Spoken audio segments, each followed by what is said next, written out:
हम लोगों ने किया था और केंद्रीय उस समय के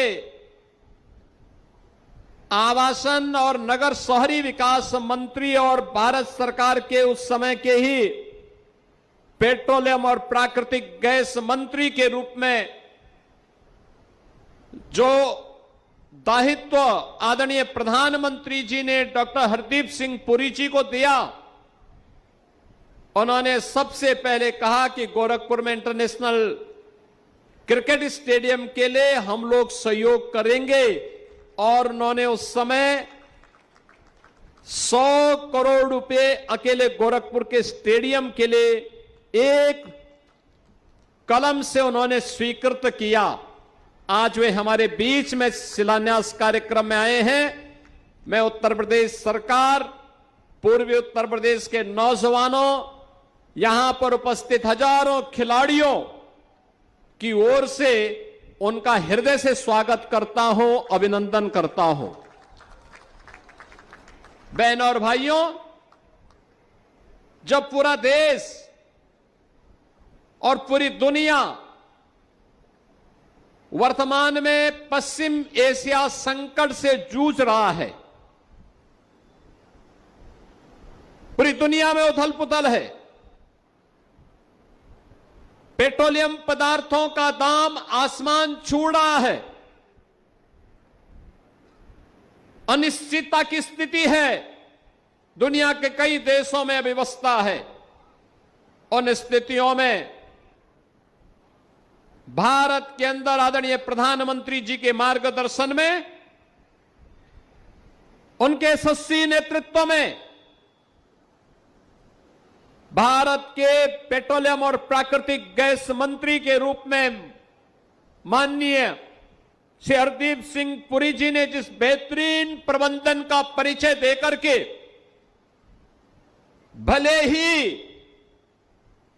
प्राकृतिक और पेट्रोलियम मंत्रालय के ऊपर, तेल कंपनियों पर भले ही बोझ आ जाए, लेकिन आम जनता को राहत मिलेगी और आम जनता को लगातार पिछले 60 दिनों से दुनिया के अंदर की इस क्राइसिस में भी राहत देकर के हर व्यवस्था को सुचारू रूप से संचालन और उसके प्रबंधन के कार्य को आपने आगे बढ़ाया है। इसके लिए उत्तर प्रदेश वासियों की ओर से भी मैं आपको हृदय से धन्यवाद देता हूं, आपका अभिनंदन करता हूं। बहनों और भाइयों, आज का दिन हम सब के लिए, पूर्वी उत्तर प्रदेश के नौजवानों के लिए और आने वाली पीढ़ी के लिए खेल और खेल कूद की गतिविधियों को आगे बढ़ाने के लिए एक महत्वपूर्ण दिन है। प्रधानमंत्री जी ने 2014 में देशवासियों से कहा था, एक बात कही थी, खेलो इंडिया खेलो के एक स्लोगन दिया था। फिर उन्होंने फिट इंडिया मूवमेंट की बात कही थी, सांसद खेल कूद प्रतियोगिता को आगे बढ़ाने की बात कही थी, देश के अंदर इनके माध्यम से एक नई खेल संस्कृति आगे बढ़ी, खेल इंफ्रास्ट्रक्चर को आगे बढ़ाने के लिए एक प्रतिस्पर्धा आगे बढ़ी। परिणाम है भारत का प्रतिभाग ओलंपिक में, एशियाड में, कॉमनवेल्थ में, इंटरनेशनल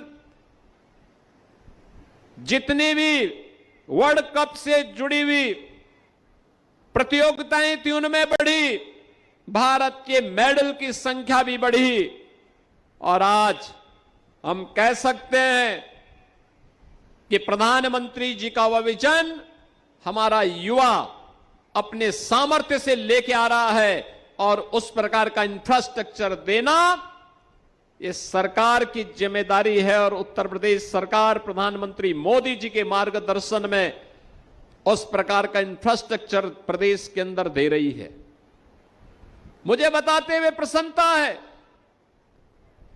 हर गांव में हम खेल का मैदान बना रहे हैं, हर विकास खंड स्तर पर मिनी स्टेडियम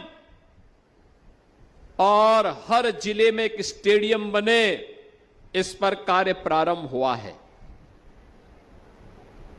18 कमिश्नरी है, हर कमिश्नरी स्तर पर एक स्पोर्ट्स कॉलेज बने, प्रदेश में अपना एक स्पोर्ट्स यूनिवर्सिटी हो। इसके लिए मेजर ध्यानचंद के नाम पे मेरठ में हम लोग स्पोर्ट्स यूनिवर्सिटी का निर्माण कर रहे हैं। इसी सत्र में हम उसका उद्घाटन भी करने जा रहे हैं। यूनिवर्सिटी बन के तैयार हो गई, पाठ्यक्रम गत वर्ष हमने प्रारंभ करवा दिए और अब उसका भव्य उद्घाटन होने जा रहा है। और आज मुझे बताते हुए प्रसन्नता है, वाराणसी में बीसीसीआई की मदद से, आदरणीय प्रधानमंत्री जी की प्रेरणा से एक इंटरनेशनल क्रिकेट स्टेडियम बन रहा है।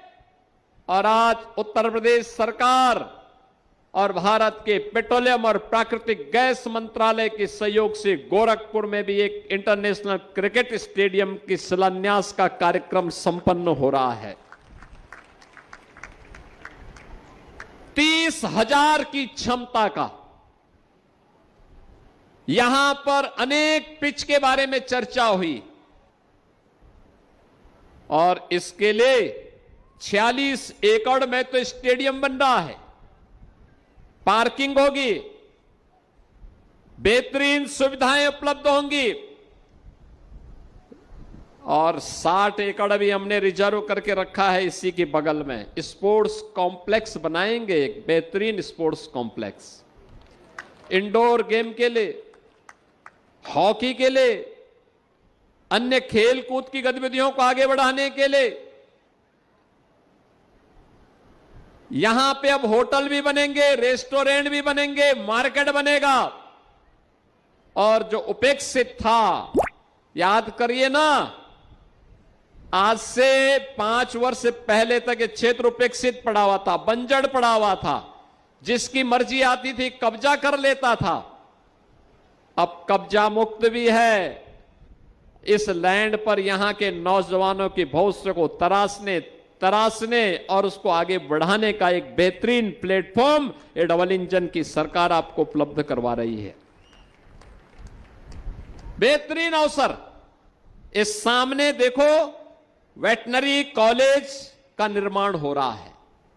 ये वेटनरी कॉलेज आपके पशुधन के उपचार का माध्यम तो बनेगा ही, तमाम वेटेरिनियन के यहां पर तैयार होंगे, पशु चिकित्सक तैयार होंगे, जो यहां पर तैयार होकर के प्रदेश में, देश में अपनी सेवाएं दे पाएंगे, उन सेवाओं को आगे बढ़ा पाएंगे। और उस सेवा के लिए भी ये परिसर उपयोग में आ रहा है। देखो, सरकार के पास लैंड होगी तो उसका उपयोग लोक कल्याण में होगा, और अगर सरकार की लैंड पर कोई कब्जा कर देगा तो एक व्यक्ति विशेष का कब्जा होकर के वह वहां पर अपने तरीके से उसका उपयोग दुरुपयोग करेगा। इसलिए सरकारी भूमि लोक कल्याण के कार्य में, विकास की परियोजनाओं की दिशा से आगे बढ़नी चाहिए। और यही कारण है कि जब हम लोगों ने प्रदेश को माफिया मुक्त, गुंडा मुक्त, दंगा मुक्त, कर्फ्यू मुक्त बनाया है, तब अब उत्तर प्रदेश विकास के पथ पर तेजी के साथ आगे बढ़ रहा है। और जब विकास होता है तो रोजगार का सृजन स्वतः स्फूर्त भाव के साथ वहां से होता है। यह विकास की प्रक्रिया उसी क्रम में चलने वाली प्रक्रिया का हिस्सा है। यह विकास उसी से जुड़ा हुआ, उसी का एक पक्ष है, और उसी पक्ष को लेकर के आज हम यहां पर आए हैं। गोरखपुर वाराणसी मार्ग पर, गोरखपुर वाराणसी मार्ग आज से 10 वर्ष पहले तक गोरखपुर से वाराणसी जाने में 4 से 5 घंटे लगते थे। अब मात्र 2.5 घंटे में आप गोरखपुर से वाराणसी पहुंच सकते हैं, मात्र 2.5 घंटे, 4 लेन की कनेक्टिविटी।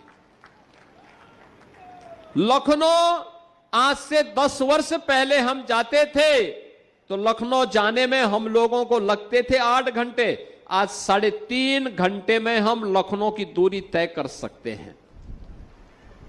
देखिए, ये सरकार दूरी ही नहीं घटाती है, बल्कि जितनी तेजी के साथ दूरी घटती है उतनी स्पीड, बची हुई स्पीड को आपके विकास में लगा करके आपके रोजगार के सृजन में भी उसका उपयोग करती है।